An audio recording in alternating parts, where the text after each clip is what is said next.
Today we're going to talk about two things as they pertain to chicken keeping. And these are two topics that happen to be pet peeves of mine within the chicken keeping community. Those two things are diatomaceous earth, otherwise known as DE, and apple cider vinegar. If you're somebody who swears by the use of either of these products, this video isn't for you and you should scroll now or you're going to be leaving rude comments in my comment section. Let's start with DE because this is where I have the biggest bone to pick.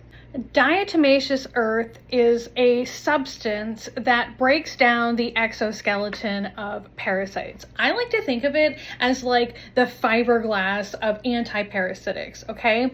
Basically what it does is it coats the parasites and it breaks down their exoskeleton over time. So it's not something that works upon immediate contact. Like it doesn't come into contact with a mite and the mite kills over. It takes time to work. When it gets wet, it becomes less effective, so putting it in water and feed is not really a useful idea. And if you have had diatomaceous earth and you look at have you ever breathed it in?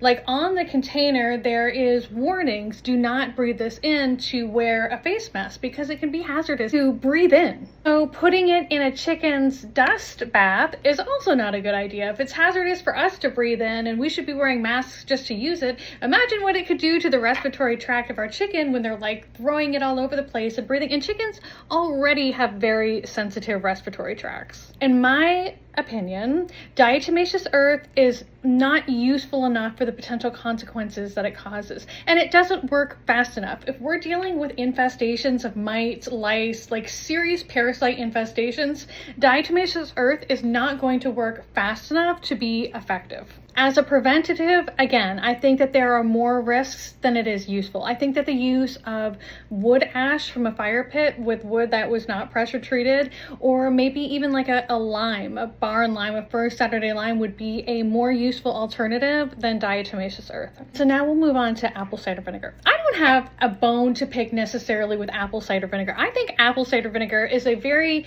useful medicine, really. I think it's very useful for helping to cleanse and rebalance the gastrointestinal tract and pHs in there. I think it's especially useful to use when treating things like vent gleed, for example.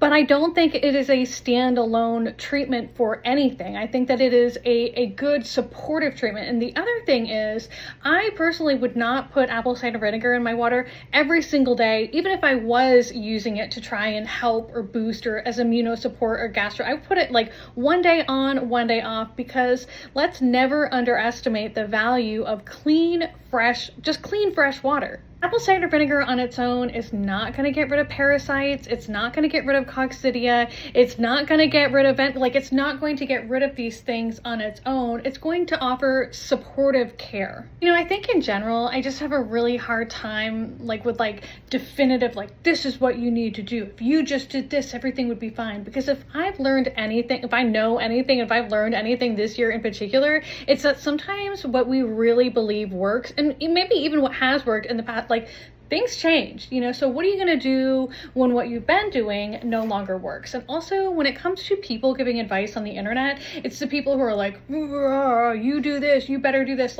Don't listen to those people. Just go do your own research.